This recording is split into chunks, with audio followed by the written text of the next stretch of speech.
Hey everyone, What If Fan here, bringing you another exciting part of What If Transmigrated in Ben 10 World as Ben's cousin. You can find the fanfic title and the original author's name on my Patreon page. Make sure to check it out and show them some love. If you enjoyed the video, don't forget to like, subscribe, and ring that notification bell so you never miss an upload. Also check out my Patreon channel for early releases of all the series, where you can find all the series released one day ahead of YouTube. Alright, let's jump into it. Chapter 51, Two Forearms. A silver moon hung high in the pitch-black sky, spilling cold light over the dense forest below. A cool night breeze swept through, stirring the dry yellow leaves scattered on the ground, sending them drifting aimlessly into the air. A thick red hand, broad as a fan, reached out and lightly pinched one of the fluttering leaves before releasing it, letting it float alone into the night sky. Lowering his gaze from the stars, Lucian, now transformed into 4 arms, turned to face the other 4 arms before him. That was Ben in his transformed state.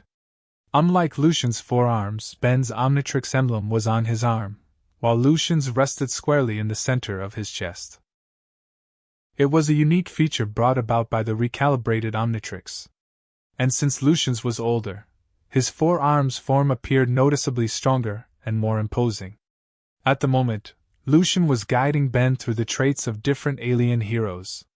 The rust bucket was parked under a large tree nearby, where Grandpa Max and Gwen watched intently, not daring to blink. A fight between 2 4 arms was bound to be spectacular. They weren't about to miss it. Lucian's 4 yellow eyes glowed as he took a fighting stance, his deep voice rumbling. "Ben, ready?" Ben nodded, tightening his 4 fists until his knuckles cracked. It was his first real fight, and the tension was hard to ignore. But he'd seen 4 arms in battle before. He knew this alien's strengths: immense power, incredible speed, blood-red skin as tough as armor, resistant to bullets, with tremendous jumping ability and brutal hand-to-hand combat skills. He'd watched when 4 arms fought the mammoth and the ancient giant ape. Those moments were etched in his memory, now replaying vividly in his mind. Seeing Ben ready, Lucian didn't hesitate. He stomped forward, shattering the ground beneath him, and charged straight at Ben. Ben snapped to focus, raised his massive fist, gathered all his strength, and roared as he swung it toward Lucian. Lucian twisted aside, dodging the powerful blow with ease. He grabbed Ben's arm and, channeling his full strength, flipped him over his shoulder, slamming him hard into the ground. Boom! The impact shook the earth. Dirt flew everywhere, leaving a deep, human-shaped crater. Gritting through the pain in his back, Ben pushed himself up with both hands, quickly regaining his stance before charging at Lucian again. Watching the determined 4 arms rushing at him, Lucian nodded slightly, a flicker of approval in his eyes. With such tenacity, it was no wonder Ben Tennyson would one day become a mighty hero, the legendary Ben 10.000. As Ben's iron fist came crashing in, Lucian extended one crimson hand and caught it firmly. No matter how Ben strained, he couldn't move it an inch. "The power of 4 arms isn't just about strength," Lucian said steadily. "Use your whole body. Let your waist and legs drive the motion. Don't rely only on your arms." Ben immediately understood. He tightened his core, planted his feet firmly into the ground, and threw another fierce punch at lightning speed toward Lucian's chest. Lucian's eyes narrowed as he reached out again, catching Ben's fist midair. This time, though, it wasn't as effortless. He managed to hold firm, but his arm trembled, the joints cracking under the pressure. He had to admit it, Ben's instinct for combat was exceptional. With just a bit of guidance, he grasped the essence right away. "Well done, Ben." Lucian's lips curved into a faint smile before his tone shifted abruptly. "But you still need more practice." With that, he pushed Ben's fist aside with both hands, unleashing a terrifying surge of energy. Before Ben could react, Lucian let out a fierce roar and charged forward like lightning. 4 crimson arms shot out, grabbing Ben and lifting him effortlessly into the air. A sudden wave of weightlessness hit him. Ben struggled desperately, but Lucian's grip was unyielding. In the next moment, Lucian hurled him away with tremendous force. Boom! Ben, still in his forearms form, was sent flying like a kite with its string cut, crashing violently into a massive tree with a thunderous crash. The tree, so thick that two people couldn't wrap their arms around it, snapped clean in half. Wood chips flew through the air as birds and beasts scattered in every direction. From a distance, Gwen's eyes widened in shock. She had expected an intense battle, but she hadn't imagined the gap between them would be so enormous. Cousin Lucian, you're seriously incredible. Admiration flickered in her bright green eyes. Women naturally admired strength, and even at 10 years old, she was no exception. Grandpa Max shook his head. For Ben's first transformation, he's already doing great. He just needs time to grow. In the dense forest, the swirling dust gradually began to settle, revealing the scene within. 4 arms lay sprawled in the dirt pit, his body covered in debris, but his eyes burned with determination, a fierce desire to grow stronger. Feeling Lucian's overwhelming power didn't discourage Ben. Instead, it lit a fire within him.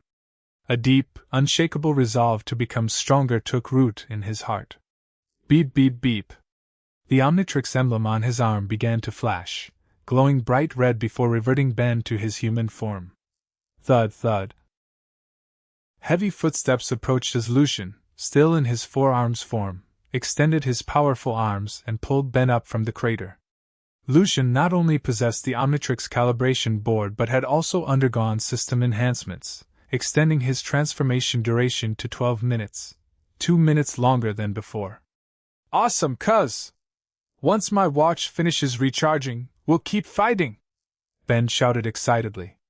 He wasn't just planning to master 4 arms. He wanted to get familiar with all 10 alien heroes and learn to wield each of their powers. 4 arms sighed, slapping his forehead as his 4 yellow eyes drooped slightly with a helpless smile. Looks like there's no rest for me tonight. After some time, Lucian and Ben's watches finished recharging, and their training resumed once again. Under the silvery moonlight, Lucian's sharp features were illuminated clearly. His dark eyes settled on Ben, who looked eager and ready for more. Ben, you transformed first, he said calmly. Ben didn't hesitate. He flipped open the Omnitrix's screen, turned the dial to select a hero, and slammed it down. Thud! A burst of bright green light erupted, and a new figure appeared in the dark forest. A fiery alien, tall and lean, with skin as red as molten lava and glowing cracks across his body. Flames blazed atop his head, flickering and dancing wildly. Cool! Heat Blast! Heat Blast stared at his hands, unable to hide his excitement. This doofus just turned into a walking torch, Gwen said dryly. Pyronite, Grandpa Max muttered under his breath. Sensing Gwen's puzzled stare, he quickly changed his words. Let's go see what your cousin turns into next. Gwen turned her attention away, and Grandpa Max quietly exhaled in relief. Close call, almost gave it away, he thought. Meanwhile, Lucian studied the fiery figure glowing in the darkness. He brought up the holographic selection interface and began scrolling through alien options. When Heat Blast's projection appeared, he instinctively reached to press it, but then paused. A better idea came to him. Swampfire. Chapter 52, Swampfire vs. Heat Blast. A faint green light flared through the forest, piercing the darkness for a brief moment before vanishing without a trace. Swampfire's figure was tall and lean, his deep green skin radiating a pungent swamp gas. It actually turned into Swampfire. Now this'll be worth watching, Grandpa Max said, holding a bowl of white rice worms as he sat nearby. Both of them use fire. Let's see who comes out on top. Gwen smiled softly. I think Lucian has the better odds. That's not a sure thing. Everyone's got their specialty, heh. With that, Grandpa picked up a wriggling rice worm and popped it into his mouth. The sight made Gwen break into a cold sweat, and she quickly turned her eyes back to the fight. At that moment, Heat Blast scratched his head as he looked across at Swampfire. Cuz, isn't Swampfire a plant? he asked, hot steam puffing from his mouth with each word. Fighting me doesn't seem all that fair. Fire beats wood, Ben knew that much. Swampfire waved his hand. It doesn't matter. Fight with everything you've got. Don't hold back because of that. Besides, he added calmly, on a real battlefield, enemies won't care about type advantages. They won't spare me because of one. Heat Blast nodded in understanding. All right then, cuz, let's get started. Just what I was thinking. Swampfire raised his palm, aiming it straight at Heat Blast. In response, Heat Blast's body erupted in a blinding blaze, flames roaring violently around him. He thrust out his hand, releasing a torrent of fire that surged forward like a raging dragon, crashing toward Swampfire with terrifying force. What powerful flames! Feeling the intense heat pressing down on him, Swampfire realized taking that head-on wouldn't end well. He leapt aside, dodging the blast, and fired several massive fireballs from his palms. I know that move too! Heat Blast pushed both palms forward, launching a stream of crimson fireballs to meet Swampfire's attack head-on. Boom! Brilliant flashes filled the forest, followed by deafening explosions as both attacks collided and cancelled each other out midair.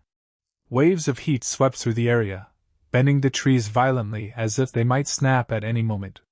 Within seconds, thick smoke and dust filled the air, cloaking the forest in shadow and reducing visibility to almost nothing. Heat Blast stood his ground, his body shining like a beacon in the dark, the only clear point in the smoky haze. He glanced around cautiously, scanning every direction, but there was no sign of Swampfire. Enemy hidden, self-exposed, one of the biggest mistakes in combat. Ben knew that well. Realizing the danger, Heat Blast quickly traced a ring of fire around himself, the flames rising in a protective circle to guard against surprise attacks. Oh, Ben, that's a clever move, Grandpa Max said, freezing mid-bite, the rice worm halfway to his mouth. For someone who didn't know his opponent's position, using heat and fire defensively like that was a smart call. It was Ben's first time as Heat Blast, and this display of instinct impressed him deeply. Gwen's eyes widened in surprise. This doofus? Who knew he could think so fast? Guess all those hours of sumo slammers weren't for nothing. Looks like I should start playing more games too. Grandpa Max chuckled heartily, tossing another rice worm into his mouth with a loud crunch. Meanwhile, Heat Blast stood alert within his flaming circle, watching for any sign of movement. Suddenly, a strong gust of wind rushed from behind him. He spun around just in time to see a blazing red fireball flying straight for his face, the heat radiating with frightening intensity. Without hesitation, Heat Blast unleashed a powerful pillar of fire, shattering the oncoming fireball. It burst apart into wisps of white smoke that quickly faded into the night air. Whoosh! A dark green figure darted forward like lightning. Before Heat Blast could react, a tremendous force slammed into him, sending him tumbling out of the fire circle. You fell for it, Ben! That fireball was just a decoy! Swampfire lunged, locking his arms tightly around Heat Blast. Both crashed to the ground, rolling through dirt and leaves. But the leaves that stuck to Heat Blast's body instantly turned to ash, drifting away in the wind. My entire body's made of fire, cuz. If you do that, you'll only end up hurting yourself. Heat Blast slowly pushed himself up, locking eyes with Swampfire across from him. Swampfire spread his hands and pointed to his body. I've already coated myself in wet mud. It won't completely block the fire's damage, but it's within what I can handle. Heat Blast's jaw dropped. Wait, you can do that? Just adapting. Swampfire replied with a shrug. If you hadn't made that fire circle earlier, I wouldn't have thought of it. Oh, come on! Heat Blast lowered his eyes for a moment, then straightened. But the fight's not over yet. I haven't lost! He lifted his blazing hand and unleashed a roaring stream of fire. Swampfire's body flickered, vanishing and reappearing in front of him in an instant. His vine-like fist clenched tight, he swung hard into Heat Blast's chest. Caught off guard, Heat Blast barely managed to cross his arms to block before he was sent flying, crashing into a massive boulder. Sparks scattered through the air. "Be careful!" Swampfire pressed the attack, his aura flaring as he charged forward with incredible speed. Facing his relentless opponent, Heat Blast shook his head to clear it, and narrowly dodged the next heavy blow. He retaliated with a fierce kick towards Swampfire's waist, only for his leg to be caught mid-swing. Swampfire slammed him hard into the ground, the impact leaving Heat Blast dazed and seeing stars. "Looks like Swampfire's got the edge in close combat," Grandpa Max remarked. Struggling up from the dirt, Heat Blast flared with anger, his body igniting into an intense blaze. A scorching wave of heat burst outward, forcing Swampfire to leap back. Heat Blast brought his hands together and unleashed a massive pillar of fire that roared forward, carrying a wave of overwhelming heat straight towards Swampfire. Despite the terrifying flames rushing his way, Swampfire remained calm. He raised his palms and fired a burst of crimson flame to meet the attack. Whoosh! The two torrents of fire collided violently, sending waves of burning energy exploding through the air. The heat distorted everything around them, the ground trembling under the pressure. "I didn't think Heat Blast's flames could be this strong." Swampfire's brow furrowed as waves of searing heat surged over him. His swamp gas flames were being pushed back, overwhelmed by the sheer power of the attack. In the blink of an eye, Heat Blast poured every ounce of energy into his flames, intensifying the inferno. Boom! A deafening explosion followed as Swampfire was swallowed by the roaring fire. The ground where he had stood was blasted barren, rocks shattered, the soil scorched black. Staring at the raging flames, Heat Blast froze, a sudden pang of regret tightening his chest. "Cuz!" he shouted, sprinting toward the inferno. Suddenly, a dark green sprout burst from the ground beside his feet. Chapter 53: The Final Showdown. Dark green buds sprouted wildly, twisting and growing at an incredible rate until they formed a small, gnarled sapling that clawed at the air. Within seconds, the shape shifted and solidified. Swampfire had returned. Hearing movement behind him, Heat Blast turned in surprise, only for Swampfire to grab him by the collar, lifting him effortlessly in one large, vine-covered hand. "You lose," Swampfire said hoarsely. Heat Blast let out a helpless sigh. "All right, cuz, you win." Beep beep beep. The Omnitrix emblem on Heat Blast's wrist began to flash before bursting into a crimson glow, reverting him back to Ben's original form.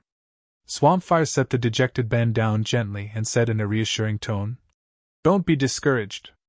You did really well just now. You almost burned your cuz to ashes." "Really?" Ben's eyes brightened, but the excitement quickly faded. "But I still don't get it. How did you come out of the ground like that?" Swampfire raised a dark green finger, flexing it casually as he explained.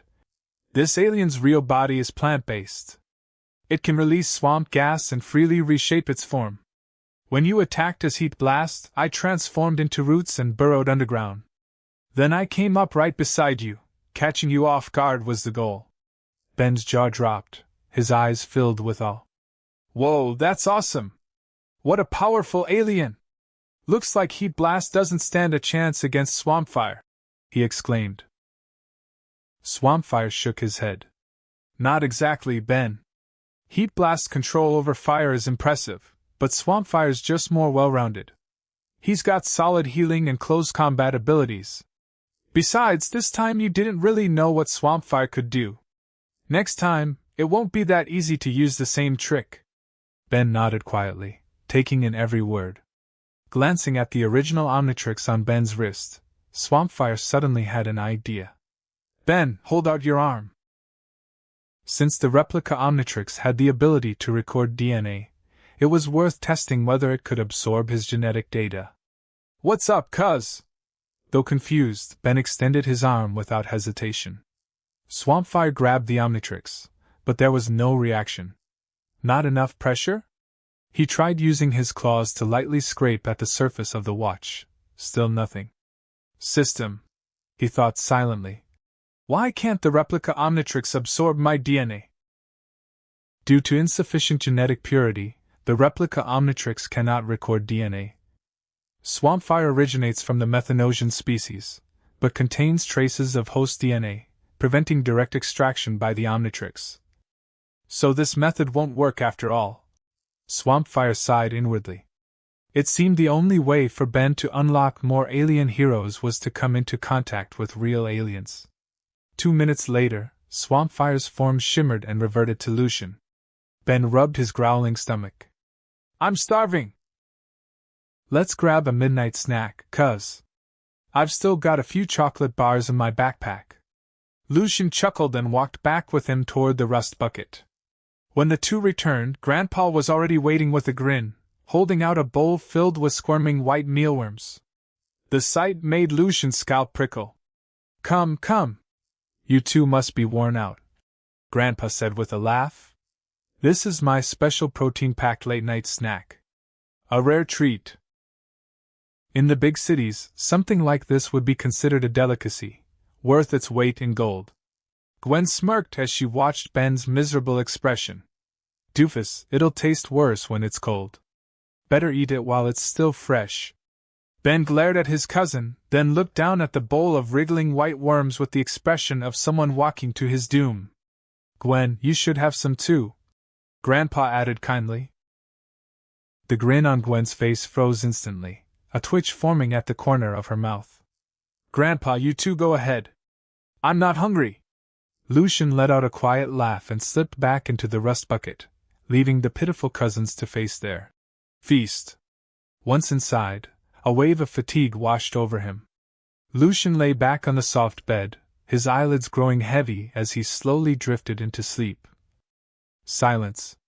A deathly stillness filled the air.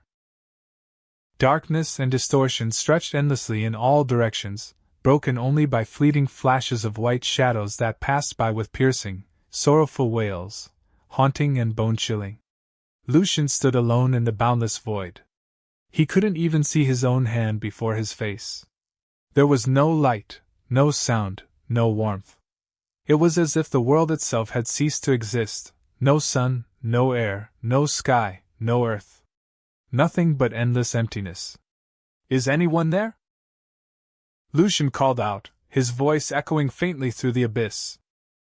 Suddenly, the darkness ahead split open, tearing wide like a monstrous wound. From within, a massive purple eye emerged, glowing eerily as it stared straight at him. You've come! The enormous violet eye locked onto him, its gaze suffocating. Compared to that vast presence, Lucian was nothing more than a speck of dust drifting in the void. You're Ghost Freak? Lucian muttered in disbelief. No wonder that I seemed so familiar. The purple iris flickered with murderous intent. You will die by my hand. Lucian stayed calm, lifting his wrist to activate the Omnitrix, only to freeze. The watch was gone. The Omnitrix, it disappeared. The enormous eye began to close in, its pressure crashing down on him like a tidal wave. Lucian tried to run, but his legs felt like they were filled with lead, heavy and unmoving. He could only watch helplessly as the eye drew nearer, its glow consuming everything. Wait for me. I'll awaken soon. As the chilling words echoed through the darkness, the massive violet eye descended completely, swallowing Lucian whole. Chapter 54, Deep in the Forest. Whoosh! Lucian jolted awake, springing upright from the soft bed.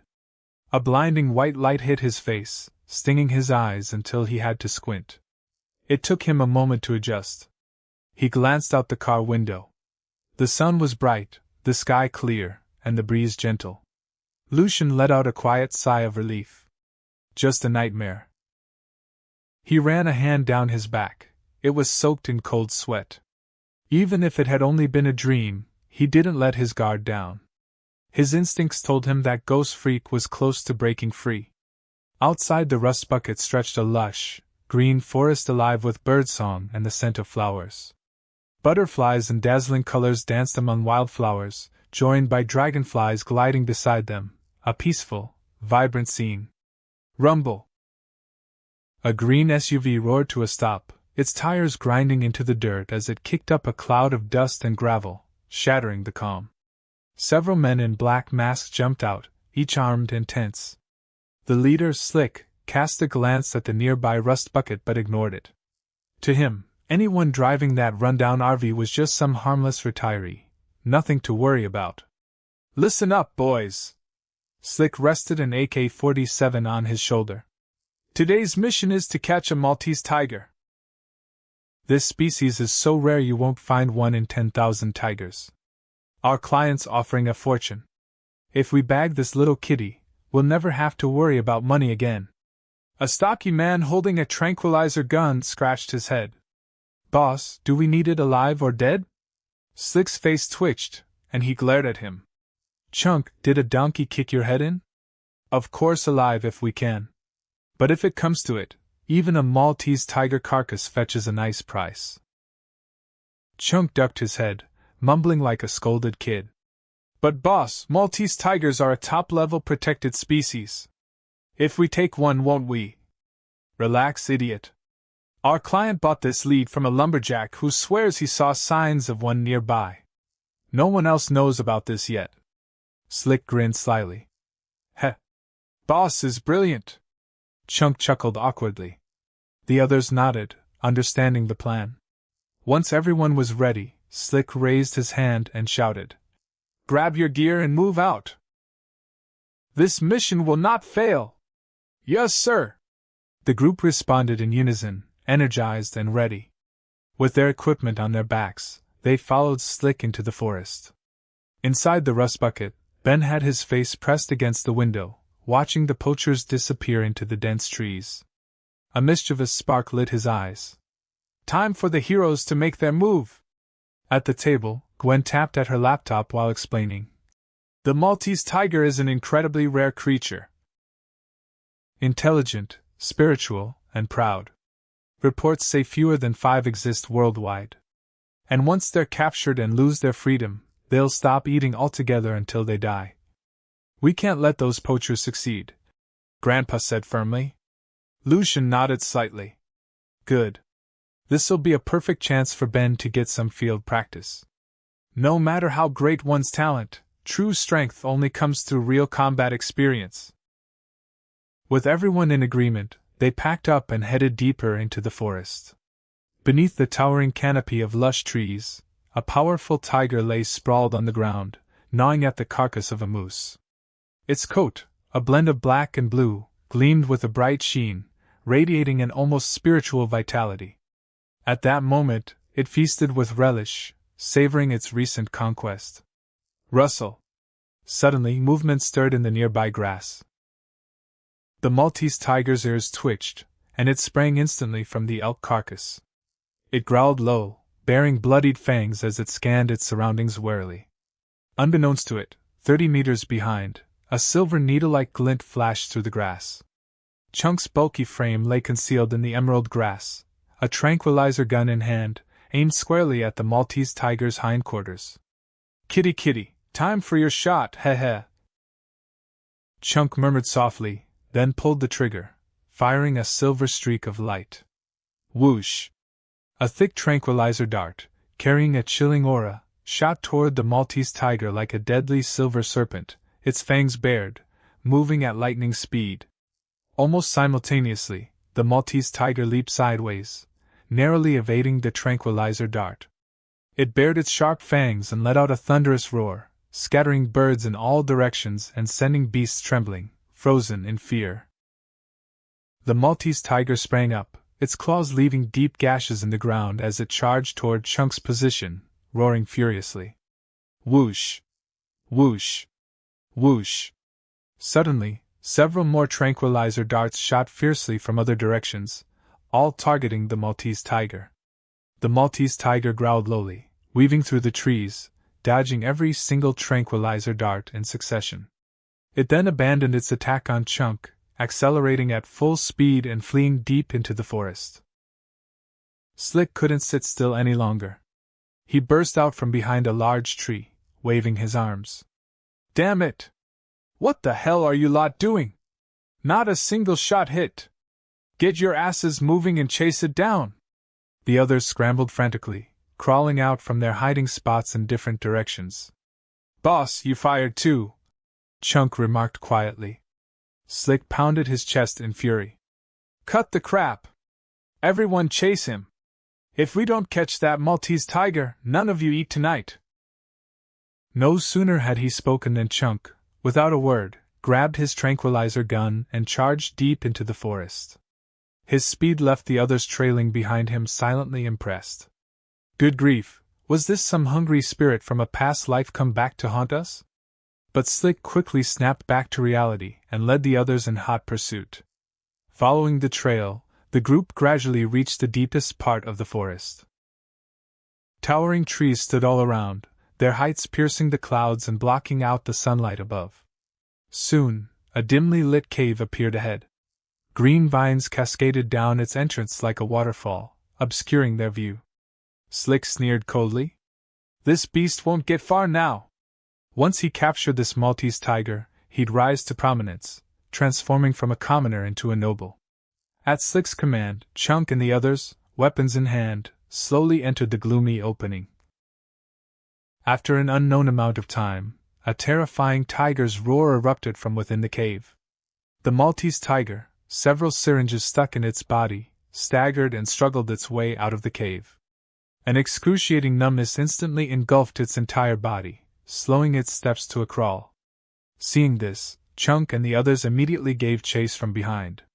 They swiftly assembled the portable folding cage they carried and, mustering every ounce of strength, forced the weakened Maltese tiger inside. "Ha ha!" Slick cackled maniacally, slapping the iron cage and grinning. "Run! Why aren't you running now?" "Boss, because it can't run anymore." Chunk scratched his head awkwardly. "Duh!" Slick shot him a withering glance before ordering the others to lift the Maltese tiger and prepare to head back. Suddenly, a young boy leaped out from the grass ahead. "Hero enters the stage!"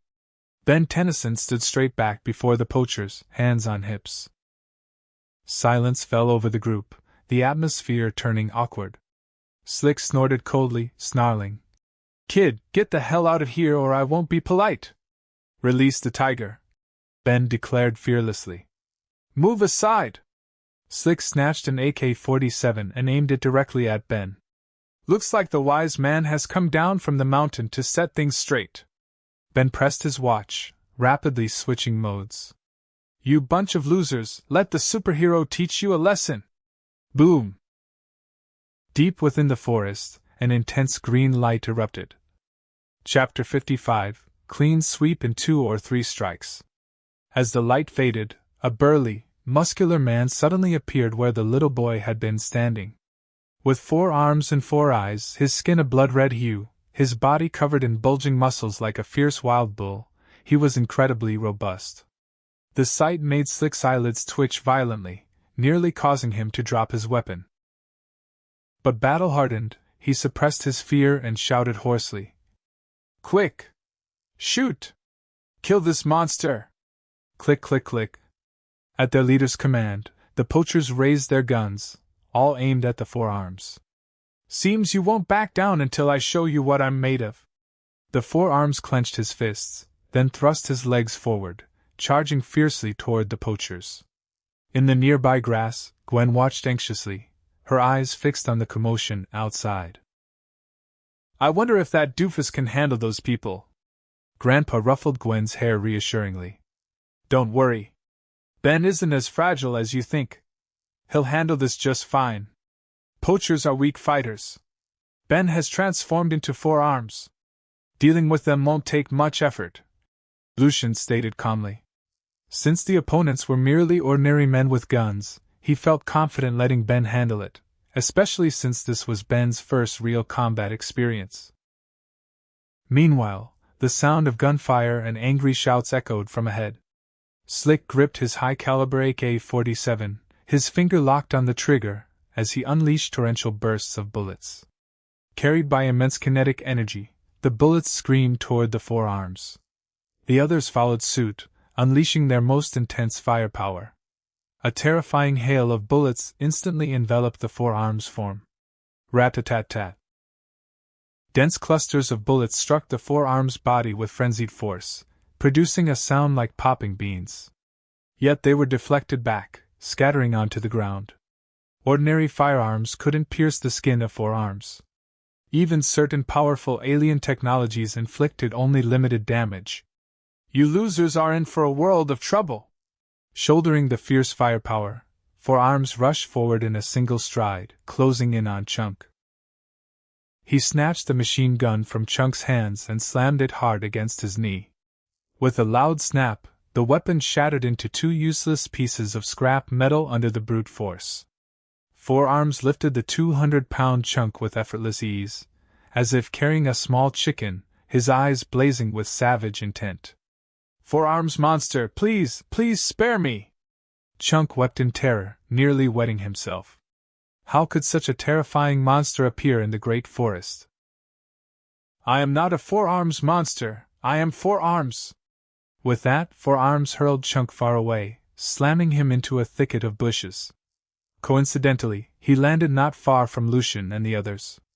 Watching the fat man sprawled on his back, Gwen smiled bitterly. If only he hadn't called him wrong. This doofus is really particular about his name. After sending Chunk flying, Four-Arms' fury showed no sign of abating. He plunged headlong into the crowd of poachers, charging wildly and instantly knocking over numerous men. The weapons in their hands were utterly destroyed by the Four-Arms, trampled into a heap of scrap metal, completely rendered useless for combat. Terrified, the poachers knelt, begging for mercy, pleading with the Four-Arms to spare them. "Please let us go! We'll never do it again! Monster bro, I have elderly parents and young children to support. Please be magnanimous, and don't hold this against us. It was the boss who ordered us to do this. Go after him instead." Four-Arms let out a cold snort. He pulled a tough steel cable from one of the poachers and tied them all up tightly before tossing them onto the ground. Suddenly, the poacher behind him, Slick, raised his rifle and aimed at the black and blue tiger inside the iron cage. "If I can't have it, then neither can you, freak." He pulled the trigger, sending a barrage of bullets straight toward the sleeping tiger. Furious, Four-Arms pushed off the ground like a cannonball, trying to shield the cage. But it was too late. No matter how fast he couldn't outrun bullets. At that critical moment, a blue streak flashed in front of the cage. Dark claws sliced through the air, leaving behind blinding afterimages. Under Slick's horrified gaze, the figure took every bullet head-on. XLR-8 retracted his X-mask, his voice hoarse. "All clean in 2 or 3 hits." In the next instant, his figure blurred and appeared right in front of the poacher. A lightning-fast punch sent the stunned Slick crashing unconscious to the ground. Four-Arms ran over just then. Seeing the black and blue tiger unharmed, he let out a sigh of relief. "Good thing you got here in time, cuz," he said in a deep voice, tearing open the iron cage and carefully lifting the sleeping tiger out. XLR-8 nodded. "Remember, think before you act. Protect the target first, then deal with the enemy." Four-Arms lowered his head, guilt creeping in. He'd been too focused on beating up the poachers, thinking their attacks couldn't hurt him. He hadn't expected their leader to choose to go down with them. Seeing his dejected look, XLR-8 waved a hand. "All right, Ben. It was your first real mission, and you did great. Don't beat yourself up." Though things nearly went wrong, Ben had still taken down the poaching team, a success worth praising. Hearing that, Four-Arms relaxed, a small, pleased smile appearing on his face. Soon, Grandpa Max and Gwen emerged from the bushes.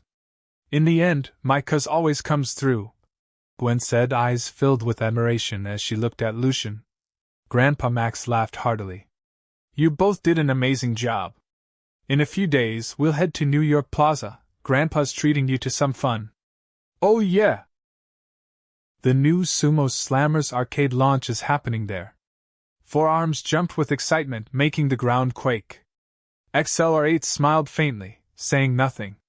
Lucian, however, didn't yet know that this trip to New York wouldn't include him. After Grandpa Max's report, the poachers were soon arrested by the local police, handcuffed and awaiting their sentences behind bars. The black and blue tiger, brimming with a mystical aura, was handed over to the National Endangered Species Protection Association for safe care. With their protection, its future was secure. Afterward, Lucian and the others received the Brave Citizen Award and were made honorary members of the National Endangered Species Protection Association, free to visit their headquarters anytime. "Guess sometimes luck's on your side," Lucian said with a wry smile. "What does that even mean?" Ben asked, looking puzzled. Lucian just shrugged and didn't reply. That night the rust bucket stayed parked in the forest. Under the hazy moonlight, Lucian continued sparring with Ben, helping him get used to the 10 original heroes. Diamond Head raised his arm, transforming it into a cluster of sharp crystal spikes that whistled toward Humongosaur. Humongosaur shifted to the side, dodging the attack. Clang! Clang! The green spikes slammed into a nearby tree, piercing its bark with a crisp crack. Then Humongosaur's body swelled, rising more than 10 meters tall in an instant. Under the bright moonlight, his mighty presence left Diamond Head frozen in awe. "So this is Humongosaur's gigantification!" As he spoke, Humongosaur lifted his massive foot, ready to stomp down. Suddenly, a sharp pain shot through his body. He clutched his head and rapidly shrank back to normal size. "Cuz, what's wrong?" Diamond Head's eyes narrowed as he rushed over. Humongosaur shook his head, about to answer, but in the next second, his small green eyes turned an eerie shade of purple. Chapter 56: The Anomaly. In the shadowy forest, a bitter wind swept through the moonlit trees, rustling the leaves with a chilling whisper. The claw-like silhouettes of the trees stretched across the body of the Humongosaur, their darkness merging with the eerie glow of his violet eyes. The sight was unsettling, even frightening. Diamond Head's eyes filled with worry and urgency. Supporting the Humongosaur with both hands, he asked, "Cuz, your eyes look strange. What's going on?" Gritting his teeth, the Humongosaur suddenly threw Diamond Head aside. Clutching his head in agony, he slammed his fists against the ground again and again. His violent power rippled through the forest floor, shaking the ground as grass and dirt scattered everywhere. The commotion immediately caught the attention of the two inside the rust bucket. Gwen stared at Humongosaur in disbelief. "What's happening to him? Is this some kind of side effect from the alien form?" Grandpa shook his head as he looked at the monster's purple eyes. "I don't think so. Either way, we need to calm him down before things get worse." Watching Humongosaur's rampage, Diamond Head's expression hardened. His hands morphed into crystal hammers as he charged forward. "Cuz, I don't know what's happening, but I won't let you lose yourself." He leapt into the air, raising his massive crystal hammer high before bringing it down with all his strength. Humongosaur's violet eyes flared as he roared, his mountain-sized fist meeting the descending hammer head-on with a gust of wind that split the air. Boom! The thunderous impact shattered the crystal hammer into glittering shards that rained down like broken glass.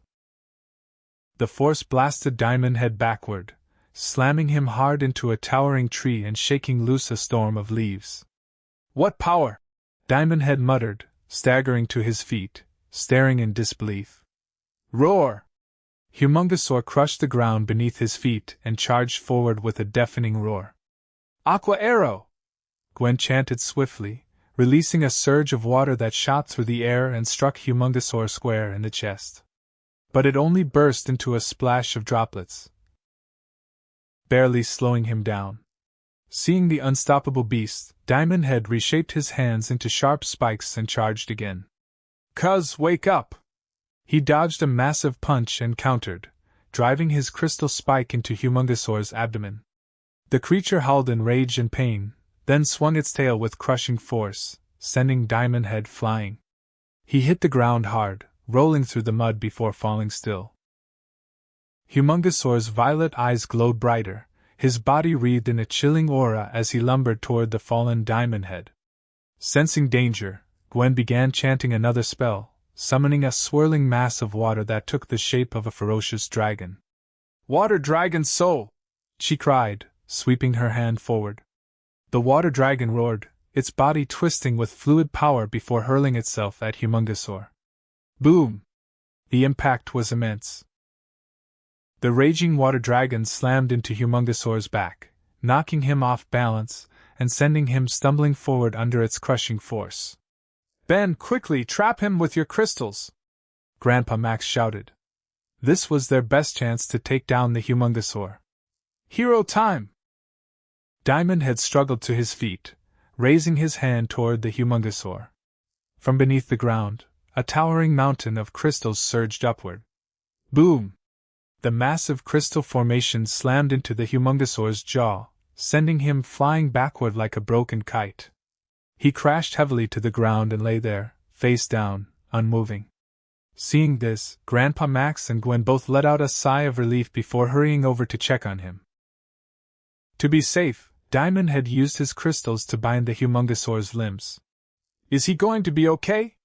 Gwen asked anxiously. "Once the transformation wears off, we'll take Lucian to the hospital," Grandpa Max said with a sigh, though his tone held uncertainty. Diamond had nodded. "Don't worry. Cuz is strong. He'll be fine." Still, until the transformation ended, he refused to release the Humungosaur. Just then, a green light burst from Humungosaur's body. The sudden brightness made everyone squint, thinking Lucian was finally returning to normal. But what appeared next left them all stunned. A pale, ghostly figure with violet pupils and a body covered in cracks now stood where the Humungosaur had been, its hands shackled to the ground. "It's Ghost Freak!" Diamondhead's eyes narrowed. "But why?" Gwen began, but before she could finish, the ghostly shadow melted into the air, instantly breaking free from the crystal restraints. It lunged savagely toward Diamondhead. The sudden strike caught him off guard. He was slammed backward, crashing to the ground in a rough roll. "Ben!" Gwen cried out. She quickly cast a spell, firing a sharp water arrow straight at the phantom. Ghost Freak gave a chilling laugh and faded into the air. Gwen looked around in alarm, her pupils shrinking as realization struck. "Grandpa, run!" she shouted. At that moment, Ghost Freak appeared behind Grandpa Max, its deathly pale hand reaching out toward him. "Not on your life!" Diamond had raised his arm, launching a volley of crystal spikes that forced Ghost Freak back. "You'll all die!" Ghost Freak hissed, shrieking as it dove again at Diamondhead. "Come on, tickle me!" Diamondhead taunted, setting himself in a battle stance. Just as Ghost Freak was about to strike, the Omnitrix on his chest began to flash. Ghost Freak clutched its head, screaming in anguish. "No! I don't want to go back!" Boom! A burst of red light erupted from Ghost Freak's body, and in the next instant, it transformed back into Lucian. "Cuz?" Diamondhead rushed forward. Lucian's eyes were dazed, his mind foggy and heavy, as if he'd been asleep for an eternity. Suddenly, a chilling cold swept over him from behind, making his skin crawl. He turned sharply, and froze. At some point, Ghost Freak had appeared again, hovering behind him, its single purple eye locked onto him. Chapter 57 Ghost Freak in the Haunted Forest. Lucian's dazed mind suddenly snapped clear. In an instant, he leapt backward, putting as much distance as possible between himself and the terrifying Ghost Freak. "All right, what's going on now?" Diamond had groaned, spreading his hands in exasperation. His head was spinning from the chaos. Even so, he stepped protectively in front of Lucian and the others, standing firm against the sinister Ghost Freak. "I finally escaped!" Bathed in moonlight, Ghost Freak raised his pale claws, the icy wind cutting through the night as his eerie form loomed before them. Lucian's expression grew tense. Ghost Freak's power was immense. Without transforming into a powerful alien, there was no chance of victory. He looked down at the Omnitrix, only to see it glowing red. Transformation was impossible for now.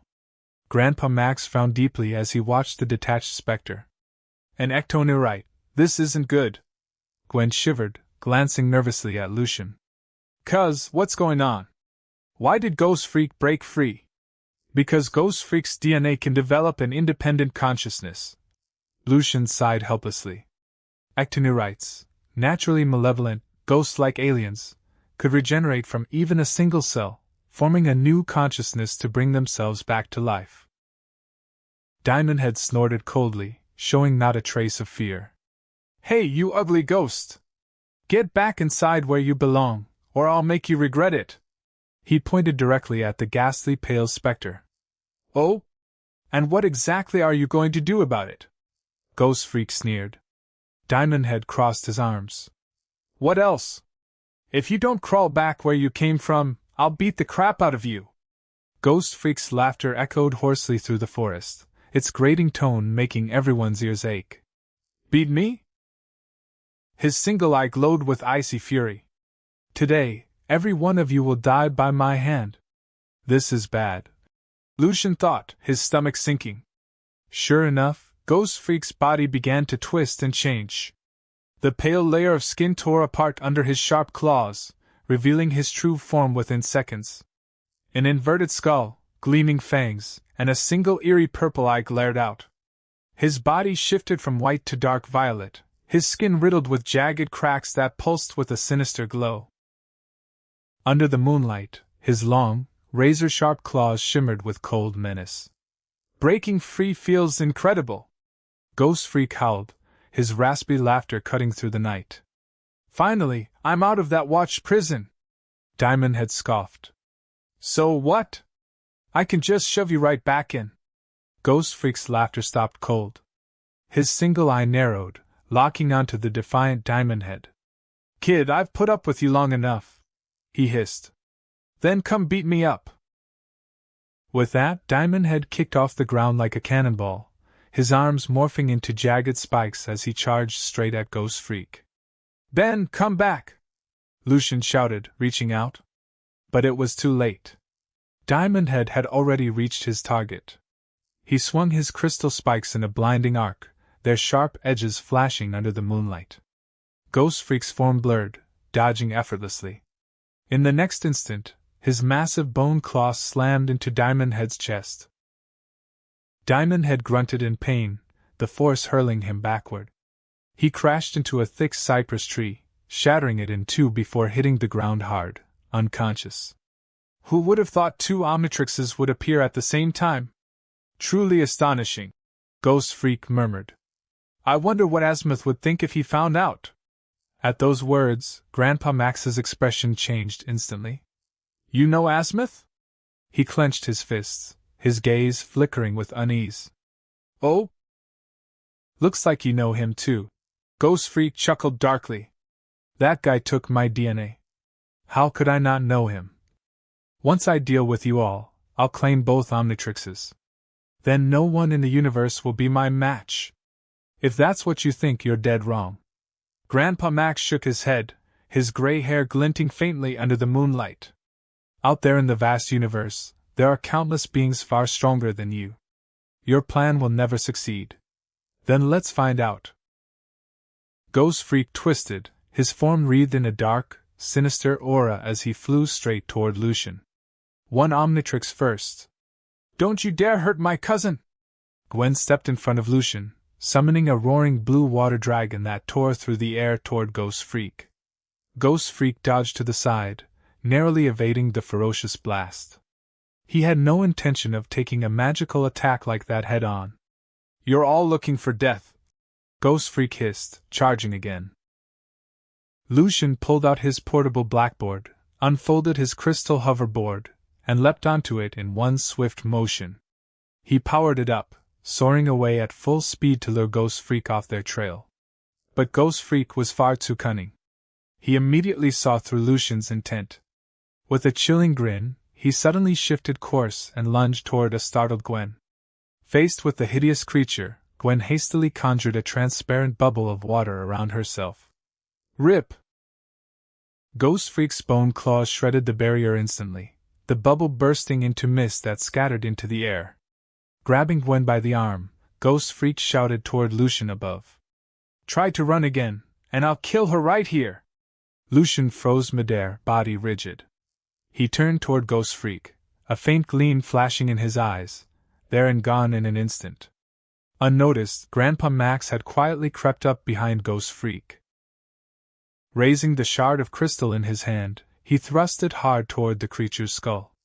Sensing the sudden movement behind him, Ghost Freak whipped around, his claws lashing out to block the attack. Crash!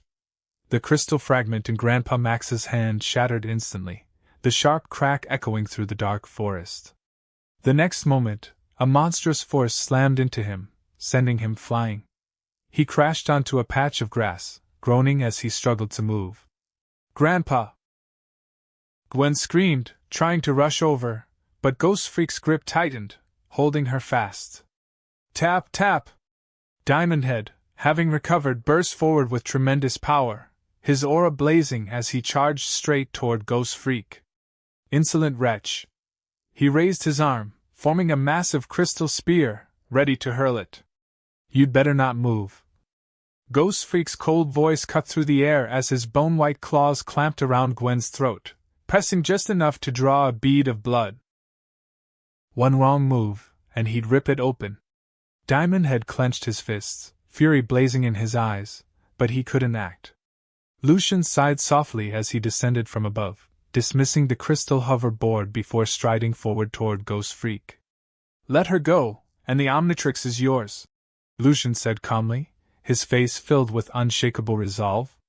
Cuz, don't! Gwen shook her head desperately, tears welling in her eyes.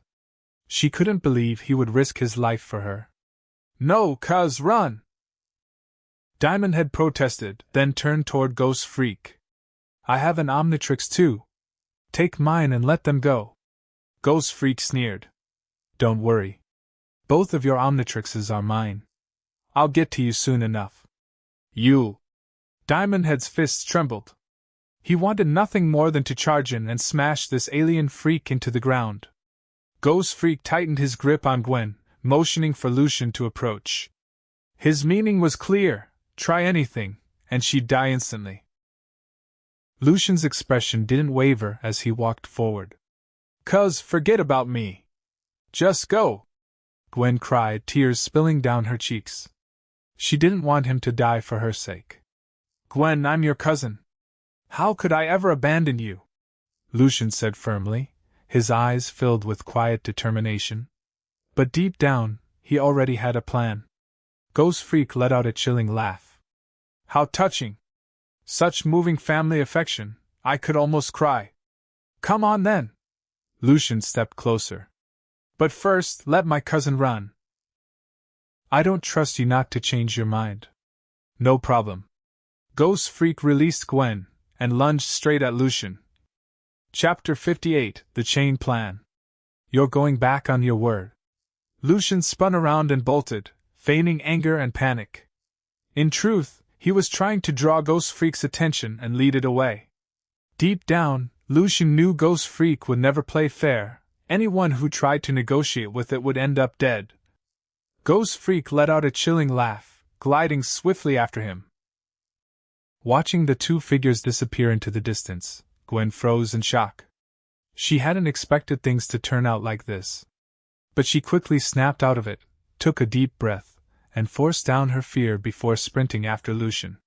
Diamond had glanced at Grandpa Max's unconscious body on the ground, then at Gwen's fading figure. His eyes hardened as he made his decision and charged after them. If Ghost Freak succeeded in taking Cuz's watch, they would all die. Better to risk everything than sit and wait for death. At least this way, there was still a sliver of hope. With that thought, Diamond Head's crystal body gleamed as he sprinted into the dark forest. The forest was pitch black, strange creatures hanging upside down from the trees. Dozens of scarlet eyes flickered faintly among the branches. Suddenly, the sound of frantic footsteps echoed through the woods, startling the creatures into flight as they scattered in all directions. Cold sweat beaded on Lucian's forehead as he ran through the shadowy forest, his clothes snagged with leaves and twigs. He turned his head in panic, but saw nothing, no sign of Ghost Freak at all. Who are you looking for?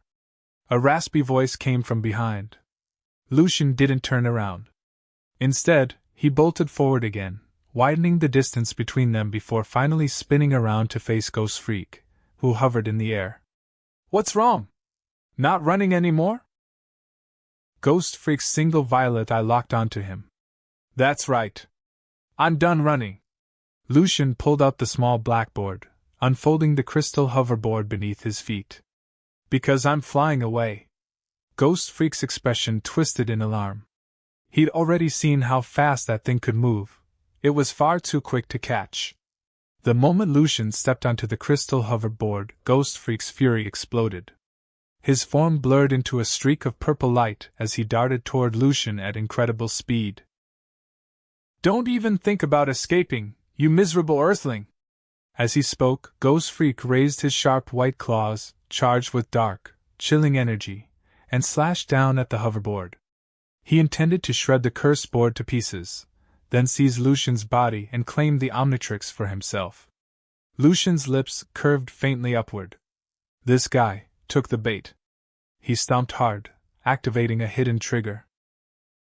The hoverboard vanished instantly, retracting into his device as Lucian dropped back to the ground, landing on his small blackboard.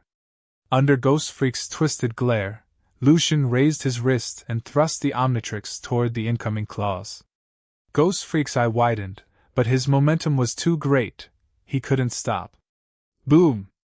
The bone claws smashed into the Omnitrix, sending out a burst of bright sparks.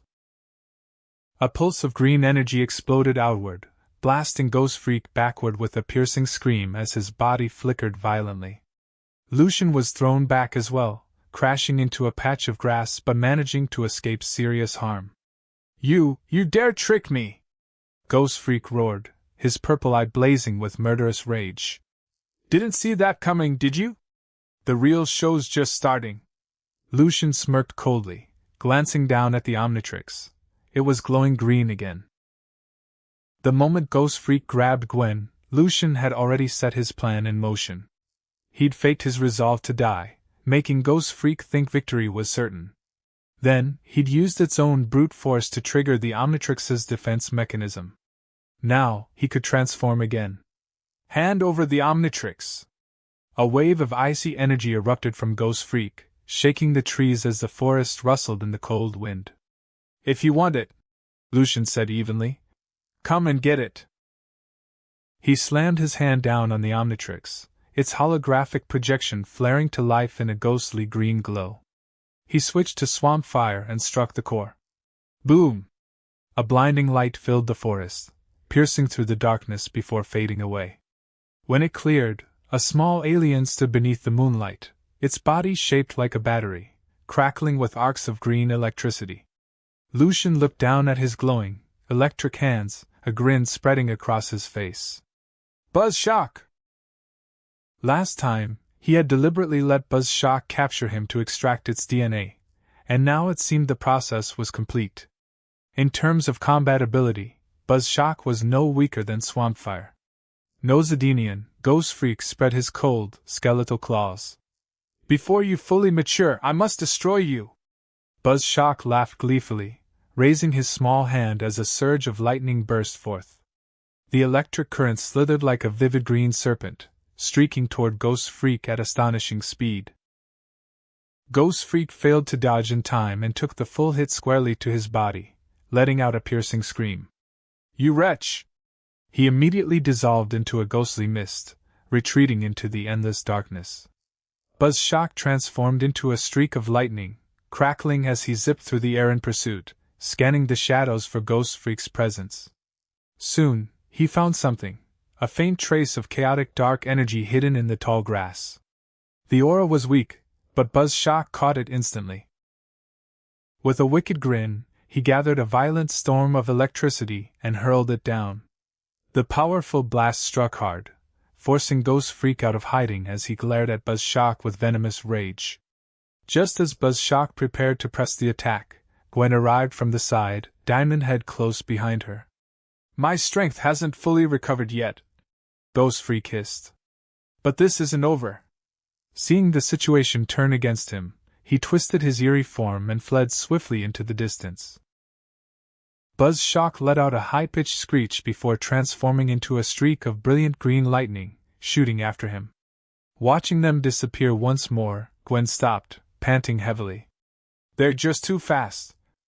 I can't keep up anymore. Her face was covered in sweat, her chest heaving. Diamond had dashed past her, calling out, "Gwen, head back and take care of Grandpa. I'll go after them." Beep, beep, beep. The next moment, the Omnitrix on his chest began flashing red, then glowed brightly before reverting him back to Ben. "Oh, come on!" Ben stared at his hands, barely holding back the urge to curse. With no choice left, the two made their way back to the rust bucket, brought Grandpa to the nearest hospital, and began tending to him. Meanwhile, under the distant night sky, a purple ghost freak fled wildly, leaving behind a trail of icy air. Close behind, a dazzling streak of green lightning chased relentlessly, echoing with bursts of mischievous laughter. Chapter 59, The Black-Haired Boy. 3 days later, at New York Plaza. Located in the heart of the bustling city, the plaza was packed with restaurants, entertainment venues, and attractions of every kind. Tourists filled the streets, laughing and chatting, their excitement echoing through the lively crowds. Grandpa Max parked the rust bucket in the underground garage, then took Ben and Gwen upstairs by elevator. Inside, the atmosphere was quiet, so quiet that only their breathing could be heard. Suddenly, a soft voice broke the silence. "I wonder how Lucian is doing." Gwen's fair face showed clear worry. 3 nights ago, Lucian had transformed into Buzzshock to chase down Ghost Freak after it escaped from the Omnitrix. Time had passed quickly, and still, there was no word from him. Ben patted her shoulder. "Relax, nerd. Your cuz is tough, he'll be fine." "Don't worry," Grandpa Max said, pausing before continuing. "Actually, Lucian called me early this morning. He said Ghost Freak got away, but he's on his way back now." "Really?" Gwen's eyes lit up. She couldn't hide the relief in her expression, she just wanted him to return safely. Hearing that, Ben let out a deep breath. Despite his usual laid-back attitude, he'd been more anxious than he cared to admit. "But Grandpa, why didn't you tell us sooner? We've been worrying all morning for nothing," Ben said with a hint of frustration. Grandpa Max, his hair mostly gray now, only sighed softly and didn't answer. He had a nagging feeling that Ghost Freak wasn't done yet, that it was still lurking in the shadows somewhere, waiting for the right time to strike. Soon after, they stepped out of the elevator and into the busy shopping mall. They weren't there to have fun, though.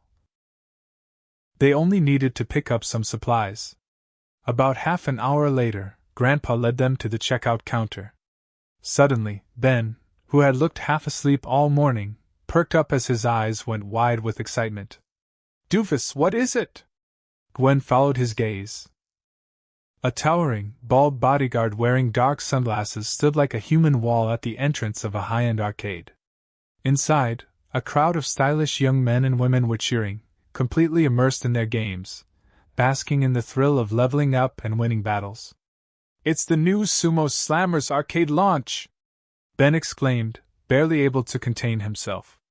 He started to rush forward, but the bodyguard immediately stepped in his way, like a solid barrier between Ben and the game hall.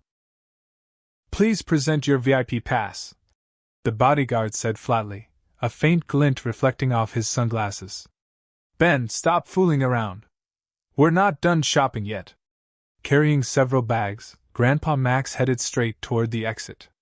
Gwen followed quickly, glancing back to call out, "Doofus, come on!" Yeah, Ben replied, but instead of following, he darted into a quiet corner. He pressed the Omnitrix, cycling quickly through options before slamming it down. Thud! A flash of eerie green light flared briefly, startling a nearby delivery man, who spun around nervously, but saw nothing there. Meanwhile, at the entrance to the Sumo Slammers event, a cold gust swept past the bald bodyguard, making him shiver uncontrollably. "Our distinguished alien VIP has arrived!" Ghost Freak materialized beside him, leaning in close to whisper into his ear, a chilling breath brushing against his skin. Before the guard could react, Ghost Freak phased into a corner of the arcade and grabbed a controller, joining a game of Sumo Slammers like an ordinary player, leaving the bodyguard standing frozen in confusion. Why do I feel creeped out, but can't tell why? Ghost Freak rasped, hands still frantically working the controls. Maybe it's just the fear of being discovered, heh heh. With that thought, Ghost Freak relaxed, sinking deeper into the thrilling chaos of the arcade game. A few minutes later, a large, calloused hand suddenly clamped down hard on Ben's shoulder from behind. Kid, when did you sneak in here? The bald bodyguard's forehead bulged with veins as he glared furiously at the stunned Ben. Oh no, this is bad, Ben muttered, realizing he was in trouble. Sure enough, the bald guard soon tracked down Grandpa Max. It took a hefty payment before he finally agreed to release the game-obsessed Ben. Back in the rust bucket, Grandpa Max's chest rose and fell with barely contained anger.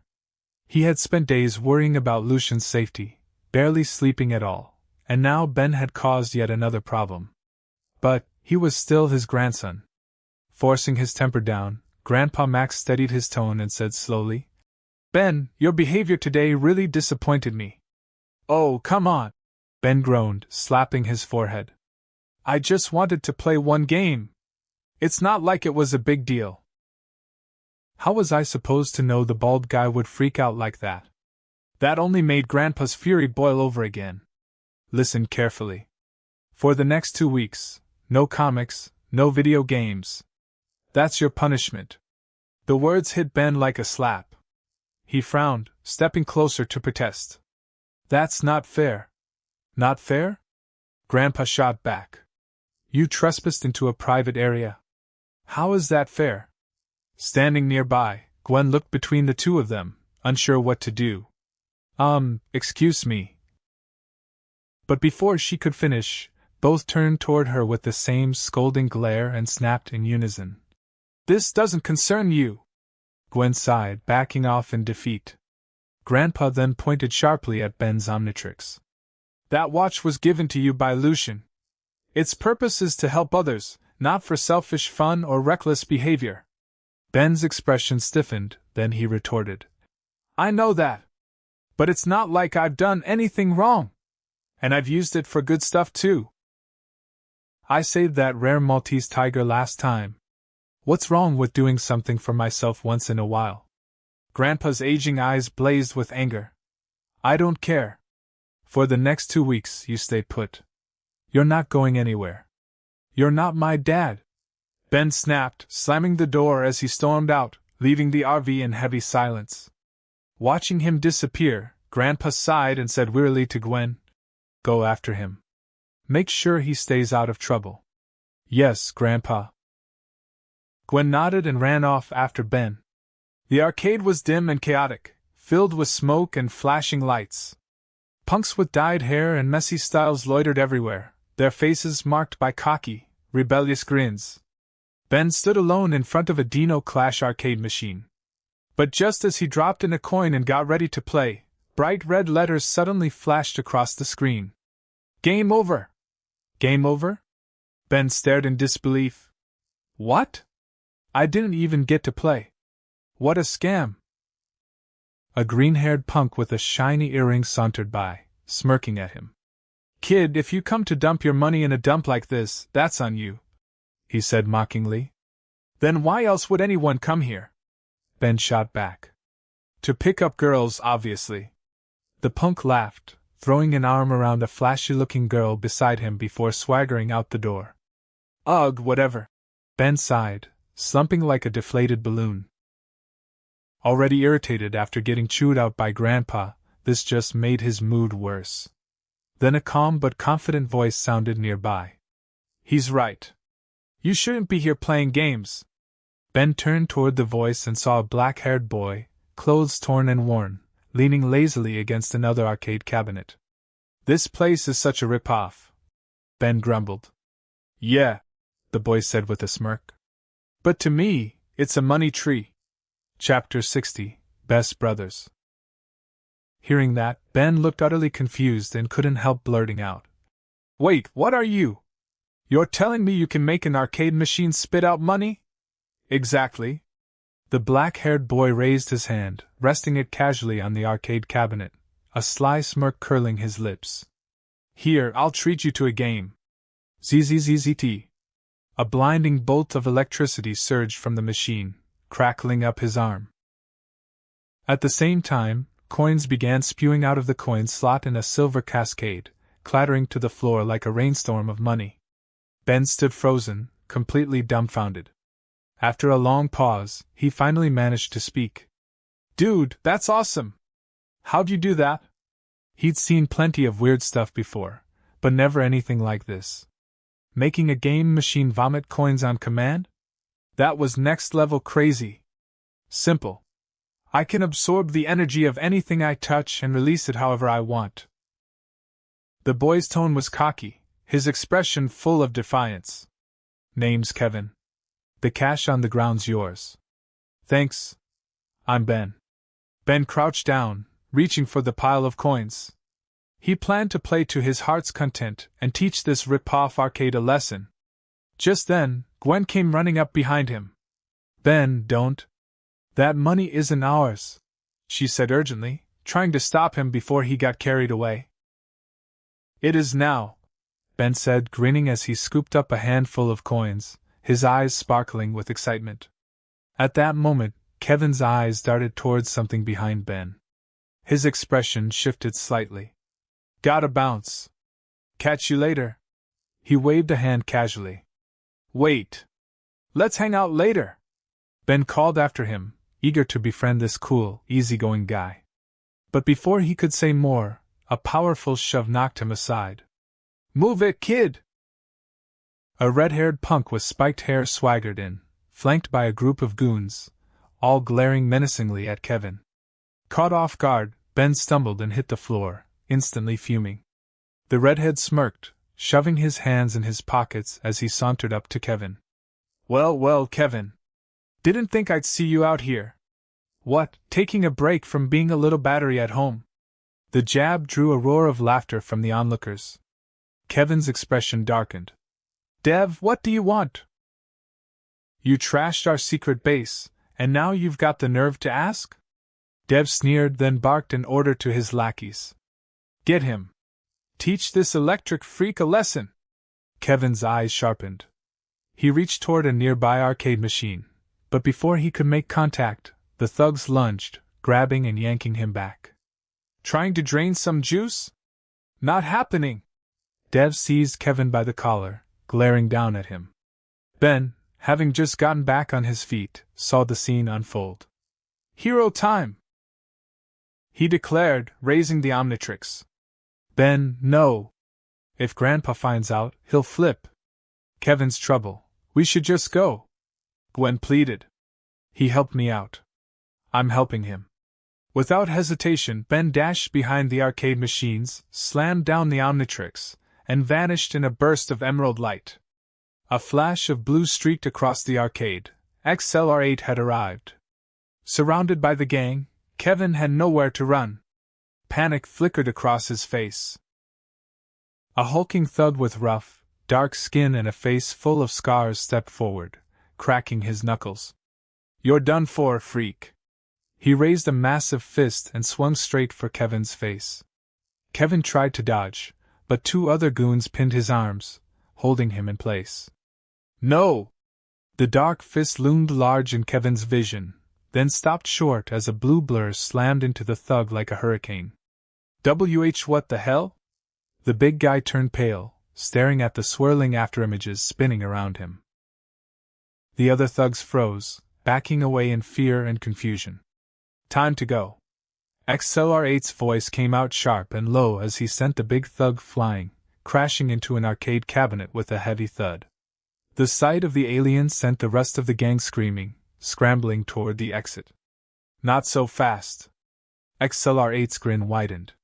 His form flickered from spot to spot, scooping up the fleeing thugs and tossing them effortlessly onto a row of arcade machines. They writhed on top of them, groaning and curling up in pain like helpless insects. "Don't pick on people again," XLR8 said in a raspy voice. He gave Kevin a quick wave, then blurred into a streak of blue wind and disappeared into the night. Outside the arcade, Kevin leaned casually against the wall, dressed in a black tank top. When he saw Ben approaching, his eyes lit up. Hey, did you happen to see that speedster just now? Kevin asked curiously. Whoever that was had been moving too fast for him to make out clearly, and he wanted answers. Ben tilted his chin up with a smug grin.